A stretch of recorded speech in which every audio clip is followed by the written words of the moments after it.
அனைவருக்கும் வணக்கம். இந்த வீடியோவில் நம்ம என்ன பார்க்க போனால் Madras high court exam Puducherry candidate பார்த்தீங்கன்னா எம்டிஎஸ் எக்ஸாம் நடந்தது. ஸோ இதுக்கான டென்டேட்டிவ் கீ ஆன்சர் கொடுத்துருக்காங்க. எம்டிஎஸ் எக்ஸாம் மட்டும் இல்லை, டிரைவர் எக்ஸாம் நடந்தது, டைப்பிஸ்ட்டு, கிளர்க்குலாம் நடந்தது. எல்லாத்துக்குமே பார்த்தீங்கன்னா அவங்க ஆன்சர் கீ வந்து டென்டேட்டிவ் ஆன்சர் கீ வந்து கொடுத்துட்டாங்க. ஸோ இந்த டென்டேட்டிவ் கீயில் ஏதாவது மிஸ்டேக் இருக்கும் பட்சத்தில் அப்ஜெக்ஷன் பண்ண நினச்சிங்கன்னா நீங்கள் அப்ஜெக்ஷன் பண்ணிக்கலாம். ஸோ அதுக்கான வழிமுறைகளும் வந்து கொடுத்துருக்காங்க. அதை பற்றி முழுமையாக இந்த வீடியோவில் நம்ம பார்க்கலாம். ஸோ நீங்கள் வந்து நம்ம தமிழ்நாடு கேண்டிடேட்டாக இருக்கீங்க அப்படின்னா கீழமை நீதிமன்றங்களுக்கு வந்திருக்கக்கூடிய office assistant, coffee student, watchman, மசால்ஜிக்கெலாம் படிக்கிறீங்கன்னா கண்டிப்பாக இந்த எம்டிஎஸ் கொஸ்டின் பேப்பர் வந்து நீங்கள் செக் பண்ணுங்கள். ஸோ நான் ஒவ்வொரு கேள்விக்கும் என்ன விடை கொடுத்துருக்காங்க அப்படின்றத வந்து நான் வந்து படித்து காட்டுறேன். அப்படியே நீங்களும் பாருங்கள். ஏதாவது மிஸ்டேக் இருக்கும் பட்சத்தில் இந்த கொஷின் நம்பருக்கு இது இல்லை சார், ஆன்சர் இது வராது, இது மிஸ்டேக் இருக்குது. மேபி நீங்கள் எங்கேயாவது தமிழ் புக்குலையோ அல்லது சயின்ஸோ சோசியல் புக்கில் படிச்சிங்கன்னா அந்த கிளாஸ் புக்கு அந்த லெசன் நேம்லாம் மென்ஷன் பண்ணி கமெண்ட்ஸில் சொல்லுங்கள். ஸோ கண்டிப்பாக வந்து நாமளும் வித் ப்ரூஃபோட அப்ஜெக்ஷன் பண்ணுங்க அப்படின்னா கண்டிப்பாக வந்து அவங்களுக்கு வந்து மார்க் கிடைக்கும். ரைட்டா? சரி, அதே மாதிரி இந்த வீடியோ கிளிக் பண்ணி பார்க்கக்கூடிய புதுச்சேரி கேண்டிடேட் இருக்கீங்க அப்படின்னா நம்ம டெலிகிராம் சேனலில் ஜாயின் பண்ணிக்கோங்க. மெட்ராஸ் ஹைகோர்ட் எக்ஸாம்னு ஒரு டிஸ்கஷன் குரூப் ஒன்று இருக்கும். ஸோ அந்த குரூப்பான லிங்க் கொடுக்குறேன், அதில் ஜாயின் பண்ணிவிட்டு ஸோ என்ன கொஸ்டின் மிஸ்டேக் இருக்குது, அதுக்கு ஏதாவது அப்ஜெக்ஷன் பண்ணலாமா, அதுக்கு ப்ரூஃப் இருக்கா அப்படின்றத நீங்கள் வந்து அந்த டிஸ்கஷன் குரூப்பில் வந்து நீங்கள் ஷேர் பண்ண முடியும். ரைட்டா? ஸோ அதான் மறக்காமல் வந்து டெலிகிராம் சேனலில் வந்து ஜாயின் பண்ணிக்கோங்க. ஓகே, இப்போ இந்த எக்ஸாம் வந்து பார்த்தீங்கன்னா 28/7/2024 நடந்தது அப்படின்றத குறிப்பிடுறாங்க.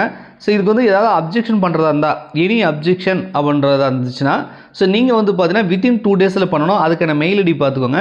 requirement.mhc@gov.in இதான் மெயில் ஐடி. இந்த மெயில் ஐடிக்கு தான் நீங்கள் வந்து அனுப்பணும். ரைட்டா? என்ன சொல்கிறாங்க அப்படின்னா பிஃபோர், அதாவது 1ஆம் தேதிக்குள்ளே அனுப்ப சொல்கிறாங்க. 1/8/2024 1ஆம் தேதியோ 1ஆம் தேதிக்கு முன்பாக அனுப்ப சொல்கிறாங்க. நேற்று தான் வந்து பார்த்தீங்கன்னா ஆன்சருக்கு கொடுத்தாங்க. நேற்று மிட் நைட்டில் தான் கொடுத்தாங்க. ஸோ இன்றைக்கி ஒரு நாள் டைம் இருக்குது. இன்றைக்கி நாளைக்கு வித்தின் 2 டேஸில் வந்து நீங்கள் வந்து பண்ணுற மாதிரி இருக்கும். ஸோ எப்படி சார் அப்ஜெக்ஷன் பண்ணணும் அப்படின்னா உங்களுடைய name of the in such communication, name of the post, registration number, நீங்கள் என்ன போஸ்ட்டுக்கு வந்து அப்ஜெக்ஷன் பண்ணுறீங்க, உங்களுடைய ரிஜிஸ்டர் நம்பர் என்ன, name and address of the candidate, உங்களுடைய முழுமையான முகவரி என்ன, அதுக்கப்புறம் கொஷின் புக்லெட் சீரிஸ். இப்போ இது வந்து பார்த்தீங்கன்னா ஏ சீரிஸ் புக்லெட் கொடுத்துருக்காங்க. இல்லை நீங்கள் வச்சிருக்கக்கூடிய புக்லெட் பண்ணாலும் அது என்ன சீரிஸ் இருக்கோ அந்த சீரிஸை வந்து மென்ஷன் பண்ணணும். அதுக்கப்புறம் கொஷின் நம்பரை வந்து மென்ஷன் பண்ணணும்.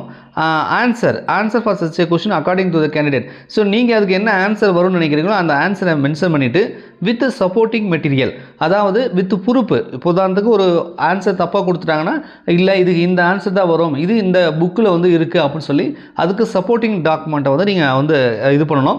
Such a claim should be quartered இன்வெர்மெண்ட் போட்டிருக்காங்க. ஸோ வந்து வித் ப்ரூஃபோட நம்ம வந்து அப்ஜெக்ஷன் பண்ணாங்க அப்படின்னா அவங்க வந்து அதை கன்சிடர் பண்ணி அதுக்கப்புறம் வந்து ஃபைனல் கே ஆன்சர் கொடுத்து நமக்கு வந்து ரிசல்ட் கொடுப்பாங்க. ரைட்டா? Any objection received after 2 days or without any of the above இதுன்றாங்க. அதை என்ன சொல்ல வராங்கன்னா அந்த 2 நாளைக்கு அப்புறம் நீங்கள் ஏதாவது அப்ஜெக்ஷன் பண்ணிங்கன்னா அதை நாங்கள் கன்சிடர் பண்ண மாட்டோம் அப்படின்றத சொல்ல வராங்க. ஸோ நீங்கள் இன்று மற்றும் நாளை இந்த 2 நாட்களுக்குள்ளே வந்து அப்ஜெக்ஷன் பண்ணிக்கோங்க. மறக்காமல் நம்ம டெலிகிராம் சேனலில் வந்து ஜாயின் பண்ணிக்கோங்க. ரைட்டா? நான் டிஸ்கஷன் குரூப்பை ஆன் பண்ணி வைக்கிறேன். ஸோ அதில் வந்து ஏதாவது மிஸ்டேக் இருந்தால் சொல்லுங்கள். ஓகேங்களா? சரி, இப்போ இதெல்லாம் என்ன ஆன்சர், ஜிகே பகுதியில் என்ன ஆன்சர் கொடுத்துருக்காங்க அப்படின்றத 1 by 1 நான் சொல்கிறேன், பார்த்துக்கோங்க. ரைட்டா? நான் இன்னொரு டைம் சொல்லிடுறேன். இதில் இருக்கக்கூடிய ஆன்சர் எல்லாமே மெட்ராஸ் ஹைகோர்ட்டில் அவங்க கொடுத்த டென்டேட்டிவ் ஆன்சர் தான். ஸோ தப்பாக இருந்துச்சுன்னா நான் பொறுப்பு இல்லை, அது அவங்க தான் பொறுப்பு. ஸோ நீங்கள் தப்பாக இருந்துச்சுன்னா கமெண்ட்ஸில் சொல்லுங்கள். ரைட்டா? இந்த கொஷின் நம்பர் ராங்காக இருக்குது சார் அப்படின்னு சொல்லுங்கள். முடிஞ்சால் அது எந்த பள்ளி பாடப்புத்தகத்தில் கவர் ஆகுது, எங்கே இருக்குது அப்படின்றத மென்ஷன் பண்ணுங்கள். அப்போ தான் வந்து நம்ம கிளைம் பண்ணுறது கரெக்டாக இருக்கும். இந்தியாவில் எத்தனை மாநிலங்கள் சட்டமேலவை நடைமுறையில் உள்ளதுன்றாங்க. ஸோ இது வந்து 6 அப்படின்றத வந்து கொடுத்துருக்காங்க. ஸோ அடுத்தது மாநில அமைச்சரவை குழுவின் தலைவர் யார்ன்றாங்க. ஸோ இது வந்து முதலமைச்சர் அப்படின்றது கொடுத்துருக்காங்க. உயர்நீதிமன்ற நீதிபதி ஓய்வு பெறும் வயது எதுன்றாங்க. ஸோ இது வந்து 62. உச்ச நீதிமன்றம்னா 65. இது வந்து ரிப்பீட்டட் கொஷின் தான். இந்தியாவின் முதல் குடிமகன் யார் அப்படின்றாங்க. இது நமக்கு தெரிஞ்சது தான். ஸோ வந்து குடியரசுத் தலைவர் தான் இந்தியாவின் முதல் குடிமகனாக இருப்பார். இந்தியாவில் இந்திய குடிமகன் ஆவதற்கு எத்தனை வழிகள் உள்ளனன்றாங்க. இதுக்கு வந்து 5 வழிகள். ரைட்டா? சமய சார்பின்மை என்ற சொல் எந்த வார்த்தையில் பெறப்பட்டதுன்றாங்க. இது வந்து லத்தீன் வார்த்தையிலிருந்து பெறப்பட்டது. லத்தீன் என்பது சரி. உலக மனித உரிமைகள் அறிவிப்பு ஐநா பொது சபையால் டேஸில் ஏற்றுக்கொள்ளப்பட்டதுன்றாங்க. 1948. ஹியூமன் ரைட்ஸ் டே எப்போ வந்து, அதாவது மனித உரிமைகள்னு எப்பொழுது அனுசரிக்கப்படுகிறதுன்னு கேட்குறாங்க. இது வந்து பார்த்தீங்கன்னா டிசம்பர் 10ஆம் தேதி மனித உரிமைகள் தினம் வந்து அனுசரிக்கிறோம். தேசிய மனித உரிமைகள் ஆணையம் அமைந்துள்ள தலைமையகம் ஹெட் ஆஃபீஸ் எங்கே இருக்குதுன்னு கேட்குறாங்க. ஸோ நேஷ்னல் லெவலில் நம்ம தேசிய மனித உரிமைகள் ஆணையம் அப்படின்னா அது வந்து புதுடெல்லியில் இருக்குது. ஸோ புதுடெல்லி அப்படின்றத கொடுத்துருக்காங்க. தேசிய மனித உரிமைகள் ஆணையம் நிறுவப்பட்ட ஆண்டு எது? ஸோ இவங்க எப்படி எடுத்திருக்காங்கன்னா ஒரு கொஷின் எடுக்கிறாங்கன்னா அதுக்கு ரிலேட்டடாகவே இன்னொரு கொஷின். ஸோ ரெண்டு கொஷின் வந்து ஒரே லெசனில் இல்லை ஒரே பக்கத்தில் எடுக்கிறது இந்த மாதிரி தான் வந்து எடுத்து வச்சுருக்காங்க. இங்கே பாருங்கள், தேசிய மனித உரிமைகள் ஆணையம் நிறுவப்பட்ட ஆண்டு எதுன்றாங்க 1993. ஐநா சபை 1979ஆம் ஆண்டை டேஸ் சர்வதேச ஆண்டாக அறிவித்தது அப்படின்றாங்க. ஸோ இது வந்து பெண் குழந்தைகள் ஆண்டு, அதாவது கேர்ள் சைல்டுன்னு போட்டிருக்காங்க, பெண் குழந்தைகள் ஆண்டுறாங்க. போக்சோ ஆக்ட் எப்போ வந்துச்சுன்னா 2012. அதாவது 18 வயசுக்குள்ளே இருக்கக்கூடிய ஆண் குழந்தைகள் பெண் குழந்தைகளுக்கு வந்து பாலியல் துன்புறுத்தல் ஏதாவது பண்ணுறாங்க அப்படின்னா ஸோ அவங்களுக்கு பாதுகாக்கக்கூடிய ஒரு சட்டம் இந்த போக்சோ சட்டம். இது வந்து 2012 வந்தது சொல்கிறாங்க. இந்திய அரசு டேஸ் அமைப்பினை பெற்றுள்ளதுறாங்க அரை கூட்டாட்சி அப்படின்றத கொடுத்துருக்காங்க. அரை கூட்டாட்சி முதலில் நோட்டோ எந்த பொது தேதியில் அறிமுகப்படுத்தப்பட்டதுன்றாங்க 2014. அடுத்து நோட்டை பற்றியே கேட்டிருப்பாங்கன்னு நினைக்கிறேன், இல்லை மாற்றிக்கிட்டு இருக்காங்களா? சரி, தேசிய அளவில் அரசாங்கத்தின் தலைவர் யாருன்றாங்க. தேசிய அளவில் அரசாங்கத்தின் தலைவர் யார் அப்படின்னு பார்த்தா நம்ம பிரதமர். உள்ளாட்சி அமைப்புகளை அறிமுகம் செய்ததன் மூலம் இந்தியர்களுக்கு சுதந்திரத்தின் சுவையை அறிமுகம் செய்தவர் யார் அப்படின்றாங்க. ஸோ இது வந்து பார்த்தீங்கன்னா ரிப்பன், ஆங்கிலத்தை கொடுத்துருக்காங்க 1882 ரிப்பன். அது கர்சன் பிரபு, நம்ம ரிப்பன் பிரபுன்னு சொல்லுவோம்ல, அதுதான் வந்து ஆங்கிலத்தில் கொடுத்துருக்காங்க. மாநில சட்டமன்ற தேர்தலில் பெரும்பான்மை பெறும் கட்சியின் தலைவரை முதலமைச்சராக நியமனம் செய்பவர் யாருன்னா, முதலமைச்சராக நியமனம் செய்பவர் யார்? ஆளுநர், ரைட்டா? அதே நம்ம பிரதமர் வந்துச்சு அப்படின்னா குடியரசுத் தலைவர். ஒரு கீழ் நீதிமன்றம் தனது சட்ட எல்லையை தாண்டி செயல்படுவதை குறிக்கும் நீதி பேராணை எதுன்றாங்க. இது வந்து தடை நீதி பேராணை. தடை நீதி பேராணை நீதிமன்றத்தால் தண்டனை பெற ஒருவரின் தண்டனை குறைக்கவும், ஒத்திவைக்கவும், தண்டனையிலிருந்து விடுவிக்கவும், மன்னிப்பு வழங்கவும் அதிகாரம் பெற்றவர் யார் அப்படின்னா அது நம்ம குடியரசுத் தலைவர். ஒருத்தர் தூக்கு தண்டனை, மரண தண்டனைலாம் கொடுத்துட்டாங்க அப்படின்னா ஸோ அவர் வந்து குடியரசுத் தலைவருக்கு வந்து மனு போடலாம், கருணை மனு போடலாம். அதை அவர் பரிசீலனை பண்ணிவிட்டு அவர் வந்து அக்செப்டும் பண்ணிக்கலாம், ரிஜெக்டும் பண்ணிக்கலாம். ஸோ ஒரு குற்றவாளியை மன்னிக்கக்கூடிய அந்த இது வந்து யாருக்கு இருக்குன்னா குடியரசுத் தலைவருக்கு இருக்குது. மதராச பட்டணத்தை ஆங்கிலேயருக்கு மானியமாக வழங்கியவர் யாருன்னா தர்மாலா வெங்கடாபதி. கயிற்றின் முனையில் கட்டப்பட்டு சுழற்றப்படும் கல்லின் இயக்கம் என்னன்றாங்க ஒரு வட்டப்பாதை இயக்கம், சர்க்குலர் மோஷன். ஸோ அடுத்தது இலைத்துளியின் முக்கிய வேலை, இலையில் இருக்கக்கூடிய அந்த துளையோட முக்கிய வேலை என்னென்னா நீராவி போக்கு. நீராவி போக்கு தான் அது வந்து பயன்படுது. சிந்துவெளி நாகரிகம் டேஸ் காலத்தை சார்ந்ததுன்றாங்க. இது வந்து புதிய கற்காலம். புதிய கற்காலம். சூரியனை சுற்றி வரும் சிறிய திடப்பொருளை டேஸ் எனப்படும் அப்படின்றாங்க. ஸோ வந்து சூரியனை சுற்றி வரக்கூடிய சிறிய திடப்பொருள் பேர் சிறுகோள்கள் அப்படின்னு சொல்கிறோம். கல்பேலியா டேஸ் மாநிலத்தில் செவ்வியல் நடனம்ன்றாங்க. ஸோ இது வந்து பார்த்திங்கன்னா ராஜஸ்தான். ஸோ வந்து ஒவ்வொரு ஸ்டேட்டுக்கும் வந்து பார்த்திங்கன்னா ஒரு புகழ்பெற்ற பாரம்பரிய நடனம், திருவிழாக்கள் இருக்கும். ஸோ அந்த மாதிரி நீங்கள் வந்து படிச்சுக்கணும். தமிழ்நாடு கேண்டிடேட்டுமே அதை வந்து கேட்பாங்க. ஒவ்வொரு ஸ்டேட்டுக்குமே பார்த்தீங்க அப்படின்னா புகழ்பெற்ற நடனங்கள் கொடுத்துருப்பாங்க, அதே மாதிரி இதுவும் கொடுத்துருப்பாங்க. இந்தியாவின் மிக பழமையான உள்ளாட்சி அமைப்பானது எதுன்றாங்க, நமக்கு தெரிஞ்சது தான். ஸோ வந்து சென்னை மாநகராட்சி. யூகேரியட் செல்லில் நுண்ணுறுப்புகள் காணப்படும் இடம் எதுன்னா உட்கருள் இருக்கும். உட்கரு அதாவது நியூக்ளியஸ்ன்னு சொல்கிறது. உள்ளீட்டு கருவி அல்லாதது எதுன்றாங்க. இது வந்து பேசிக் கம்ப்யூட்டர். ஸோ தமிழ்நாடு கீழமை நீதிமன்றங்களில் பார்த்தீங்கன்னா பேசிக் கம்ப்யூட்டர் வந்து சிலபஸில் கொடுக்கல, அவங்களுக்கு வந்து பேசிக் கம்ப்யூட்டர் கொடுத்துருக்காங்க, ரைட்டா? உள்ளீட்டு கருவி அல்லாத எது அப்படின்றாங்க. ஸோ இது வந்து பார்த்திங்கன்னா ஒலிபெருக்கி. ஏன்னா அந்த சுட்டுனா மவுஸு கீபோர்டு பென்ட்ரைவ் எல்லாமே பார்த்தீங்கன்னா உள்ளீட்டு கருவி. ஆனால் வந்து அல்லாததுன்னு கேட்டதுனால ஒலிபெருக்கி என்பது அவுட்புட்டு, ரைட்டா? ஸோ அப்போ வந்து ஒலிபெருக்கி. கீழ்கண்டவற்றும் உள்ளீட்டு கருவி எதுன்றாங்க. ஸோ அப்படியே திருப்பி உல்ட்டா பண்ணி கேட்டிருக்காங்க. இப்போ இதில் வந்து பார்த்திங்க அப்படின்னா கீபோர்டு, அதாவது கீபோர்டுன்றது நம்ம இன்புட் கொடுக்குறோம், ரைட்டா? அது இந்த ஒலிபெருக்கின்றது அவுட்புட்டு, மானிட்டர்ன்றதும் அவுட்புட்டு, பிரிண்டர்ன்றதும் அவுட்புட்டு. ஸோ உள்ளீட்டு கருவி என்பது விசைப்பலகை அப்படின்றத நம்ம சொல்லலாம். இந்தியா பரப்பளவில் உலகில் எத்தனையாவது பெரிய நாடு அப்படின்றாங்க. இது வந்து 7வது பெரிய நாடு. ஏற்கனவே சொல்லியிருப்பேன், இது வந்து எம்டிஎஸ்ன்றது 10ஆம் வகுப்பு கல்வி தகுதி கொண்டது. ஸோ அதனால் வந்து 9th 10th கொஸ்டின் கேட்டிருப்பாங்க. இது பார்த்திங்கன்னா ஆக்சுவலாக வந்து 10th இருக்குன்னு நினைக்கிறேன், 10th ஜியாகிரபியில் கொடுத்துருப்பாங்க. இப்போ நமக்கு வந்திருக்கிறது ஆஃபீஸ் அசிஸ்டன்ட் வாட்ச்மேன்லாம் 8ஆம் வகுப்பு கல்வி தகுதி எழுது படிக்க தெரிஞ்ச போதுன்றது. உங்களுக்கு வந்து கொஸ்டின் எடுக்கும்போது அவங்க மேக்ஸிமம் வந்து 8ஆம் வகுப்புக்குள்ளே தான் கவர் பண்ணி கேட்பாங்க, ரைட்டா? சரி, இந்தியா பரப்பளப்பில் உலகில் எத்தனையாவது பெரிய நாடுனா 7வது பெரிய நாடு. தமிழ்நாட்டில் மிக அதிக மழை பெறும் பகுதி இதுன்றாங்க. அது நமக்கு தெரிஞ்சது தான், சின்னக்கல்லார். பிரிக்ஸ் கூட்டமைப்பின் தலைமையிடம் எங்கே உள்ளதுன்றாங்க. டி, சீனா அப்படின்றது கொடுத்துருக்காங்க. ஸோ அடுத்தது வந்து பாரத ஸ்டேட் வங்கியின் தலைமையிடம் அமைந்துள்ள இடம் எதுன்றாங்க. ஸோ இது வந்து மும்பை. அடுத்தது உலக வர்த்தக அமைப்பின் WTO தலைமையிடம் அமைந்துள்ள இடம் எதுன்றாங்க. ஸோ இதுக்கு வந்து ஜெனீவா. அடுத்தது சித்தன்னவாசல் குகை வந்து எங்கே இருக்குது அந்த கோயில்ன்றாங்க. இது வந்து புதுக்கோட்டையில் இருக்குது, புதுக்கோட்டை. ஆதிச்சநல்லூர் அமைந்துள்ள இடம். ஸோ இதெல்லாம் பார்த்தீங்கன்னா அகழ்வாராய்ச்சி இடங்கள் நம்ம சொல்லுவோம்ல, அந்த மாதிரி வந்து புகழ்பெற்ற இடங்கள் இதெல்லாம். ஆதிச்சநல்லூர் எங்கே இருக்குது, கீழடி எங்கே இருக்குது, இது மாதிரி அரிக்கமேடு, இது மாதிரி சில முக்கியமான இடங்கள்லாம் இருக்கும். அதை பற்றிலாம் கேட்பாங்க, அதை பற்றி தான் கேட்டிருக்காங்க. ஆதிச்சநல்லூர் அமைந்துள்ள மாவட்டம் எதுன்றாங்க, வந்து தூத்துக்குடி. ஸோ 8 வழி பாதைகள் என்பது யாருடையதுன்னு போட்டிருக்காங்க. இது வந்து புத்தர். நைல் நதியின் நன்கொடை என அழைக்கப்படும் நாடு இதுன்றாங்க. ஸோ எகிப்து. சாணக்கியர் என்று அழைக்கப்படுபவர் யார் அப்படின்றாங்க. இது வந்து பார்த்தீங்கன்னா கௌடில்யர் அப்படின்னு போட்டிருக்காங்க. பிரிட்டிஷ் இந்தியாவின் முதல் பொது தேர்தல் எப்போ நடந்துச்சுன்னு கேட்குறாங்க. ஸோ வந்து 1920 சுதந்திரம் வாங்கிறதுக்கு முன்னாடி, ரைட்டா. ஸோ மேக்ஸ் போட்டிருக்காங்க. இதுக்கான டீட்டெயில் ஆன்சர் நம்ம ஏற்கனவே வீடியோ போட்டிருப்போம் நம்ம சேனலில். ஸோ உங்களுக்கு எப்படி ஆன்சர் வந்தது மேக்ஸுக்கு அப்படின்னா நம்ம சேனலில் வீடியோ இருக்கும், செக் பண்ணி பாருங்கள். ஓகேங்களா, நான் ஆன்சர் மட்டும் சொல்கிறேன். 41க்கு இந்த x² - y² = 16 இருக்குல்ல. ஸோ இது வந்து பார்த்தீங்கன்னா 2ன்றதை கொடுத்துருக்காங்க. அதே மாதிரி x+5 x - 5 வந்து 1 2 - 15ன்னு போட்டிருக்காங்க. நான் டீட்டெயில் ஆன்சர் ஏற்கனவே கொடுத்துட்டோம்பா, நீங்கள் பார்த்துக்கோங்க, ரைட்டா. ஸோ இது வந்து பார்த்தீங்கன்னா சராசரி கணக்கு. இதுக்கு வந்து 13ன்றது ஆன்சர் கொடுத்துருக்காங்க. அடுத்தது the range of the data வந்து 0. நான் ஏற்கனவே சொன்ன நினைக்கிறேன். So highest value minus lowest value அப்படிலாம் நீங்கள் போட்டிங்க அப்படின்னா இங்கே 8 தான் இருக்குல்ல, 8 - 8 0ன்னு வந்துடும். ஈக்குவலன்ட் டு ரேஷியோ இது வந்து 4:7 வந்து 12:21. த கிளாக் சம்முக்கு பார்த்தீங்கன்னா உங்களுக்கு 5 மணி நேரம் 38 நிமிடங்கள் அப்படின்றத கொடுத்துருக்காங்க. ஸோ அடுத்தது பாருங்கள், அந்த மகிழுந்து போகிறது இல்லையா. ஸோ அது வந்து 80 கிலோமீட்டர். ஒரு எண்ணின் மதிப்பை 25% குறைக்கிறத 120 கிடைக்குதுன்னா 160ன்றது தான். சி ஆப்ஷன் கரெக்டாக தான் இருக்குது. 25 - 35 பிரிவுகளில் மேல்நிலை அப்பர் லிமிட் எதுன்றாங்க, இது 35. தரவு என்பது டேஷின் தொகுப்புன்றாங்க. அது எண்கள் அளவுகள் எழுத்துக்கு எல்லாத்தையும் தான் இருக்கும். ஸோ இவை அனைத்தும் என்பது சரி. கீழ்கண்டவற்றில் எது சரின்றாங்க, இந்த பாருங்கள் டி ஆப்ஷன் வந்து A intersection B dash A dash union B டேஷ்ன்றது தவறாக இருக்கும். சரி, எது சரின்றாங்க, அது டி தான் வந்து சரியாக இருக்கும். அதுக்கப்புறம் அந்த ரூட் சமுக்கு வந்து 4/3 எக்ஸோட மதிப்பு. அதுக்கப்புறம் பின்வருவற்றிற்கு கூடுதல் காண்க அப்படின்னு சொல்லி வந்து கொடுத்துருக்காங்க. ஸோ இது வந்து பார்த்தீங்கன்னா 3240. ஸோ அதுக்கப்புறம் அந்த எம்மோட வேல்யூ வந்து 3 அப்படின்னு போட்டிருக்காங்க.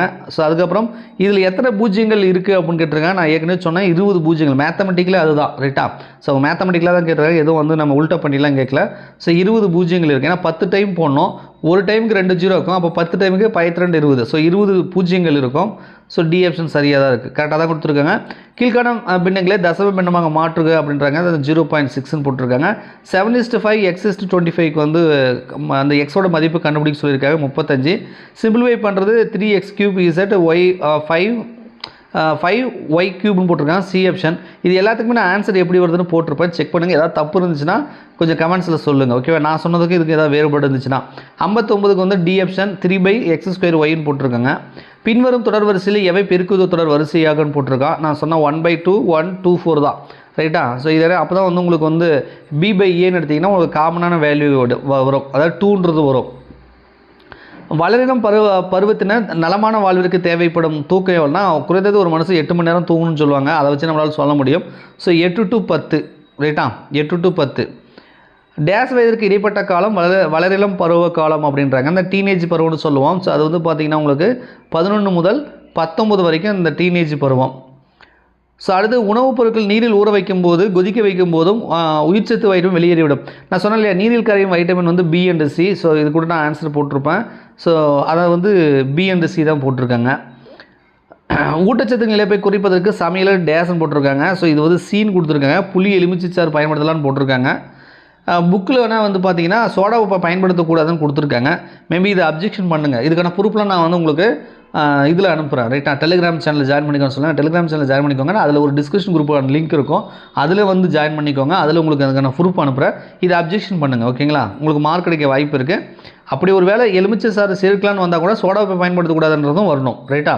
ஸோ B and C அப்படின்றது கொடுக்கலாம். வாழைப்பழத்தை கெட்டு போகாமல் நீண்ட நாட்கள் பாதுகாக்க பயன்படுத்துறது. இது வந்து இந்த ஊட்டச்சத்து ஆரோக்கியம் 9th இருக்குல்ல, அதுதான் அது. அரை வெப்பநிலை கரெக்டாக தான் இருக்குது. இந்திய உணவுகளுக்கும் அதே லெசனில் கேட்டது தான். 1965ன்னு போட்டிருக்காங்க. தயிர் உருவாக்க பயன்படும் நுண்ணுயிரி எதுனா லாக்டோபேசிலஸ், அது நம்ம தெரிஞ்சது தான். சோயா மொச்சையில் சதவீதம் புரதம், இதுக்கு எல்லாத்துக்குமே நம்ம ப்ரூஃப் கொடுத்துருப்போம், ஒரு வீடியோவே போட்டிருப்போம், ஒரு அரை மணி நேரம் வீடியோ பெருசாக போட்டிருப்பேன், அதில் இருக்கும் ரைட்டா.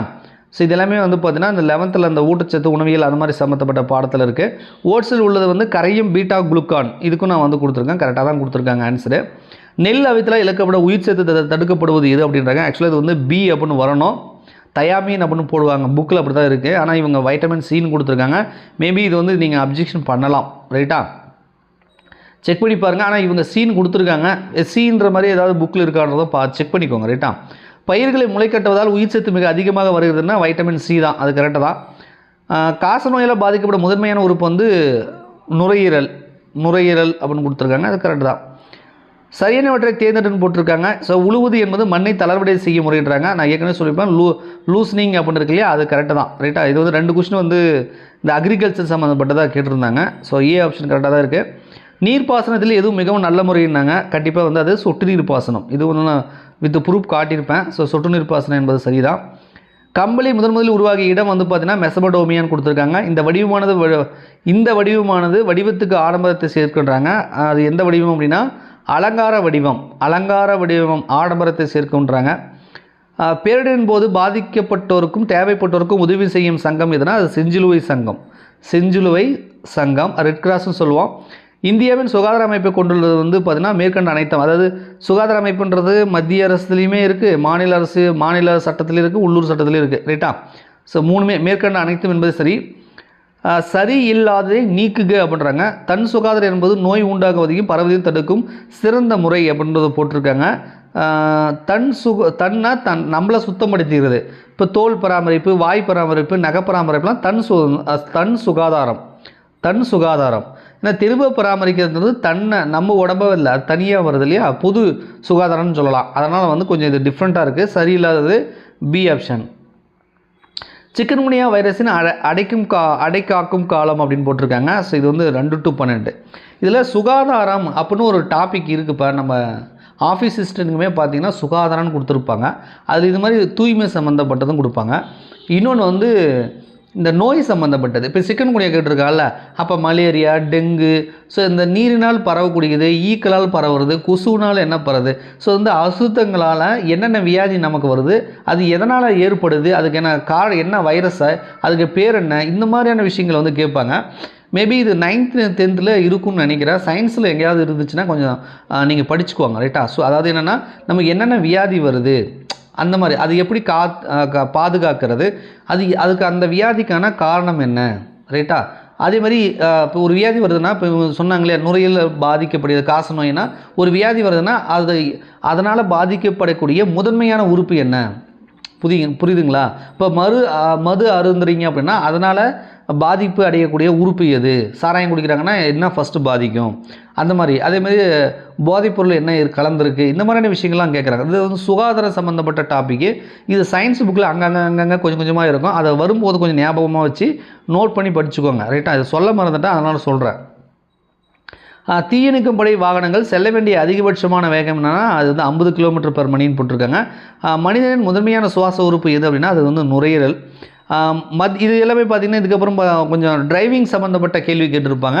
ஸோ இது நமக்கு வந்து சாலை பாதுகாப்பு விதிகளுக்கான சிலபஸ் வந்து இப்போ புது சிலபஸில் நமக்கு கிடையாது. தமிழ்நாடு கீழமை நீதிமன்றங்களுக்கு கிடையாது, ஆனால் எம்டிஎஸ்க்கு உண்டு ரைட்டா. ஸோ தமிழ்நாடு கீழமை நீதிமன்றங்களுக்கு வந்து உங்களுக்கு சாலை பாதுகாப்பு விதிகள் கிடையாது அப்படின்றத தெரிஞ்சுக்கோங்க. டிரைவருக்காரர்களுக்கு இருக்கும், அதை நீங்கள் தனியாக படிச்சுக்கணும். மத்திய மோட்டார் வாகன சட்டம் 1988 2வது அத்தியாயின்படி பயிற்சி உரிமம் அல்லது ஓட்டுநர் உரிமம் எங்கு செல்லுபடியாகுன்றாங்க. ஸோ சி ஆப்ஷன் வந்து பிரிவு 13 படி இந்திய நாடு முழுவதும் செல்லுபடியாகும். கண் பார்வை குறைபாடு உள்ளவர்கள் வாகனத்தை இயக்கலாமான்னா கண்டிப்பாக இயக்கக்கூடாது. ஸோ வாகனத்தை இயக்கக்கூடாது, டி ஆப்ஷன். உராய்வதால் ஏற்படும் மோதல்கள் எங்கு அதிகன்றாங்க. ஸோ வந்து குறுகிய சாலைகள், மார்க்கெட் பகுதிகளில் இது வந்து அதிகமாக இருக்கும். மத்திய மோட்டார் வாகன சட்டத்தில் சாலை ஒழுங்குமுறை விதிகள் அமலுக்கு வந்த காலம் எதுனா 1/7/1989. சந்திப்பில் பிரியும் 2 ஊர்களின் பெயர்களையும் தூரங்களையும் குறிப்பிடும் பலகை இருக்கும் எதுன்றாங்கன்னா அது வந்து சாலை சந்திப்பு, அதாவது ரோடு ஜங்ஷனில் அது இருக்கும். ஊர்களின் தூரம், தங்கும் வசதி போன்றவற்றை ஓட்டுநருக்கு தெரிவிக்கும் சின்ன எதுனா அது வந்து தகவல் சின்ன, இன்ஃபர்மேஷன் சைன் சொல்கிறது. விளக்கு சிக்னலில் மஞ்சள் நிறம் விட்டு எரிந்தால் மஞ்சள் நிறம் வந்து விட்டு இருந்துச்சுன்னா என்ன அர்த்தம்ன்றாங்க. சந்திப்பில் வாகனத்தின் வேகத்தை குறித்து கவனத்துடன் சந்திப்பை கடக்கவும். அதாவது வண்டி வந்து போகலாம், பட் வந்து சிக்னல் வந்து நீங்கள் எதுக்கும் பக்கத்தில் வாகனங்கள் வருதான்னு பார்த்துட்டு நீங்கள் கிராஸ் பண்ணிக்கலாம். இப்போ ரெட்டு போட்டோன்னா நிறுத்திக்குவோம், மஞ்சள் வந்து பிளிங்க் ஆகிட்டு இருக்குன்னா கொஞ்சம் கவனமாக கிராஸ் பண்ணிக்கோங்க நீங்களே அப்படின்னு அர்த்தம். மோஸ்ட்லி சில டவுன்லாம் பார்த்தீங்க அப்படின்னா பகலில் வந்து டிராஃபிக் சிக்னல் கரெக்டாக இருக்கும். நைட்டில் என்ன பண்ணியிருப்பாங்கன்னா இந்த மாதிரி மஞ்சள் லைட்டை போட்டு விட்ருவாங்க. நைட்டில் மோஸ்ட்லி டிராஃபிக் இருக்காதனால நீங்களே பார்த்து கவனமாக வந்து கிராஸ் பண்ணிட்டு போயிடுங்க அப்படின்னு அர்த்தம். ரைட்டா? ஸோ அதுதான் அது. 90க்கு பாருங்கள், தமிழ்நாடு மாநிலத்தில் ஒதுக்கப்பட்ட ஆர்டிஓ நம்பர் நம்மளுக்கு எல்லாமே இப்போ தெரியும்ல. இப்போ எங்கள் தமிழ்நாடுனா TN 29ன்னு சொல்கிறாங்க. அது மாதிரி எல்லாத்துக்குமே அந்த நமக்கு நீங்கள் பைக்கு கார்லாம் வாங்கினா TN அப்படின்னு ஆரம்பிக்கும் இல்லையா, அதுதான் அது குறியீடு. தமிழ்நாடுக்கு TN. உத்தரவு சின்னங்கள் தரும் உத்தரவுகளுக்கு ஓட்டுநர்கள் அப்படின்னு போட்டிருக்காங்க. டிரைவர் இது. ஸோ இது வந்து பார்த்திங்கன்னா கண்டிப்பாக கடைபிடிக்க வேண்டும் அப்படின்றத சொல்லியிருக்காங்க. ரோடு சைன் இந்த மாதிரி இந்த பிக்சருக்கு என்ன காரணம் அப்படின்னா, இது கிராஸ் பண்ணக்கூடாது, ஆனால் நேராக போகலாம். ரைட்டா? அப்போ நோ ஓவர்டேக்கிங், நீங்கள் வந்து ஓவர்டேக்கிங் பண்ணக்கூடாது அப்படின்றத சொல்கிறாங்க. முந்தி செல்ல தடை இந்த மாதிரி வந்து போட்டிருக்காங்க. இது பார்த்தா நேராக போயிட்டு கட் பண்ணுங்க அப்படின்ற மாதிரி நமக்கு தெரியுது. So B shoot the go head அப்படின்னு போட்டிருக்காங்க. டி ஆப்ஷன், அதாவது என்னென்னா கண்டிப்பாக சற்று முன் சென்று இடதுபுறம் செல்லவும். கொஞ்சம் நேராக நீங்கள் வந்து போயிட்டு அதுக்கப்புறம் இடதுபுறம் வந்து கட் பண்ணிக்காங்கன்றது தான். அது சிம்பிளை பார்த்தாலே சொல்ல முடியும். இந்த மாதிரி 15 போட்டு ரவுண்ட் போட்டிருந்தாங்கன்னா என்னதுன்னா இண்டிகேட் த ஸ்பீட் லிமிட், அதாவது 50 கிலோமீட்டருக்குள்ளே தான் நீங்கள் வந்து போகணும், அதுக்கு மேலே போகக்கூடாது. இந்த லிமிட்டில் தான் மேக்ஸிமம் ஸ்பீட் வந்து 50க்குள்ளே தான் நீங்கள் போகணுன்றது தான் இந்த 50ன்றது. ஸோ பி ஆப்ஷன் என்னது, வேக வரம்பை குறிக்கிறது. இதுதான் லிமிட்டு அப்படின்றது தான், அதுக்குள்ளே தான் நீங்கள் போகணும். மோட்டார் வாகன சட்டம் 1988 ஒவ்வொரு ஓட்டுநருக்கும் கை சைகை செய்ய எந்த பிரிவில் கூறப்பட்டதுன்னா 121. சாலை ஒழுங்குமுறை விதிகளில் பிரிவு 118 உள்ள எண்ணிக்கை எவ்வளோன்றாங்க. இது வந்து பார்த்தீங்கன்னா B 32. மோட்டார் வாகன சட்டத்தில் ஆபத்தான சூழ்நிலையில் வாகனத்தை நிறுத்தி வைக்க தடை தொடர்பாக எந்த பிரிவில் கூறப்பட்டுள்ளதுன்றாங்க 122. மோட்டார் வாகன சட்டத்தில் RC பர்மிட் இல்லாத வண்டியை பறிமுதல் செய்ய அதிகாரம் பெற்ற பிரிவு எதுனா, RC புக் இல்லைன்னா அதுக்கு இது பண்ணுறது கேட்குறாங்க. 207 இது பாருங்கள், போட்டு இதை அடிச்சிருக்காங்க, ஆனால் இங்கிலீஷில் மார்க் பண்ணி வச்சுருக்காங்க. 207. நீளமான பாரத்தை இயக்கும் ஓட்டுநருக்கான கட்டுப்பாடு தெரிவிக்கும் விதி அப்படின்னு போட்டிருக்காங்க. Restriction of driving long tutorial load vehicle, அதாவது அதிகப்படியான லோடு தான் இவங்க நீளமான லோடுன்றாங்க. ஸோ 29 அப்படின்னு கொடுத்துருக்காங்க. வாகனத்தை கட்டி இழுத்து செல்லுதல் பற்றி விதி. ஒரு வண்டி கெட்டு போச்சுன்னா அதுக்கு கட்டி இழுத்துட்டு போவாங்களா, அதுக்கான ஒரு விதி இருக்குது. ஸோ வந்து ஆப்ஷன் வந்து C 20ன்னு வந்து கொடுத்துருக்காங்க. ரைட்டா? இந்த சாலை பாதுகாப்பு விதிகளை பற்றி நீங்கள் உறுப்பினர் என்ன இந்த மாதிரிலாம் கேள்வி கேட்டிருக்காருன்னு சொல்லி தமிழ்நாடு கன்னட யாரும் பயப்பட வேண்டாம். நமக்கு டிரைவர் எக்ஸாம் பண்ணுறது இந்த மாதிரி கேள்வி கேட்பாங்க. ஆஃபீஸ் அசிஸ்டன்ட் வாட்ச்மேனுக்குலாம் மோஸ்ட்லி வந்து சாலை பாதுகாப்பு விதிகள் உங்களுக்கு கிடையாது. ரைட்டா? அது இந்தளவுக்கு டீப்பாக கேட்க மாட்டாங்க. நம்ம ஸ்கூல் புக்கில் கூட சோசியல் புக்கில் வந்து கடைசியாக கொஞ்சம் கொடுத்துருப்பாங்க. சாலை பாதுகாப்பு விதிகள் இந்த சிக்னல் இந்த மாதிரி சிம்பிள் வச்சு கேட்குறது கூட கேட்கல. ஏன்னா புக்கில் இருக்குது பாருங்கள், லிமிட்டு, கிராஸ் பண்ணக்கூடாது, இந்த மாதிரி விஷயங்கள் பொதுப்படியானது கேட்பாங்க. ஆனால் சட்டப்பிரிவு இருக்குல்ல, நுணுக்கமாக இந்த கீழே வந்து பார்த்திங்கன்னா இந்த மாதிரி சட்டம் பிரிவுலாம் இருக்குல்ல, இந்தளவுக்கு டெப்த்தாக வந்து நமக்கு கேட்க மாட்டாங்க. நம்ம பயப்பட வேண்டியதில்லை. இது வந்து புதுச்சேரி கேண்டிடேட்டுக்கு அவங்களுக்கு சிலபஸில் கொடுத்துருக்கிறதுனால இது கொஞ்சம் டெப்த்தாக போய் கேட்டிருக்காங்க. ரைட்டா? ஸோ 100 கொஸ்டினுக்கும் நான் வந்து அவங்க கொடுத்த ஆன்சரை வந்து உங்களுக்கு படித்து காட்டியிருக்கேன். ரைட்டா? இதில் உங்களுக்கு அப்ஜெக்ஷன் இருக்குது, இது இவங்க தப்பாக கொடுத்துருக்காங்க சார் உங்களுக்கு தெரியுது அப்படின்னா 100% தெரியுதுன்னா இந்த கொஸ்டின் நம்பரை மென்ஷன் பண்ணி அது என்ன தப்பு, அதுக்கு என்ன ஆன்சர் வரும், அது பள்ளி பாட புத்தகத்தில் வேறு எங்கேயாவது சோர்ஸில் வந்து இருக்கா அப்படின்றத மறக்காமல் கமெண்ட்ஸில் கமெண்ட் பண்ணுங்கள். நம்ம டெலிகிராம் சேனல் ஜாயின் பண்ணிக்கோங்க. உங்களுக்கு மெட்ராஸ் ஹைகோர்ட்டுக்கான டிஸ்கஷன் குரூப்பான லிங்க் வந்து அதை நான் சேனலில் கொடுக்குறேன். அதில் நீங்கள் ஜாயின் பண்ணிவிட்டு இந்த ப்ரூஃபெல்லாம் உங்கள்கிட்ட ஏதாவது ப்ரூஃப் இருந்தால் நீங்கள் ஷேர் பண்ணுங்கள். இல்லை மற்ற நண்பர்கள் யாராவது ப்ரூஃப் வச்சுருந்தாங்கன்னா அவங்க ஷேர் பண்ணுவாங்க. அதை வச்சு நீங்கள் அப்ஜெக்ஷன் பண்ணுங்கள், மெயில் பண்ணி கிளைம் பண்ணுங்கள். ரைட்டாக? மெயில் பண்ணி நீங்கள் அப்ஜெக்ஷன் பண்ணுங்கள். கண்டிப்பாக ஃபைனல் கீ கொடுக்கும் பொழுது நம்ம கரெக்டாக சரியான ஆதாரங்கள் கொடுத்தோம்னா கண்டிப்பாக மெட்ராஸ் ஹைகோர்ட் ரெக்கமெண்ட் வந்து கன்சல்ட் பண்ணி அவங்க அதுக்கு சரியான வழியோ அதை கொடுத்து தான் நமக்கு ரிசல்ட் கொடுப்பாங்க. ஸோ ஃபைனல் கீ கொடுத்து தான் ரிசல்ட் கொடுப்பாங்க. ஸோ கண்டிப்பாக வந்து இந்த தேர்வு எழுதின அனைவருமே வந்து தவறு இருக்க பட்சத்தில் மறக்காமல் அப்ஜெக்ஷன் பண்ணுங்கள். மெயில் தான் பண்ணோம். வித்தின் 2 days, இன்று நாளை, இன்றைக்கி 31ஆம் தேதி, நாளைக்கு 1ஆம் தேதி, 2 நாளுக்குள்ளே அப்ஜெக்ஷன் பண்ணிவிடுங்க. ஓகேங்களா? நன்றி, வணக்கம்.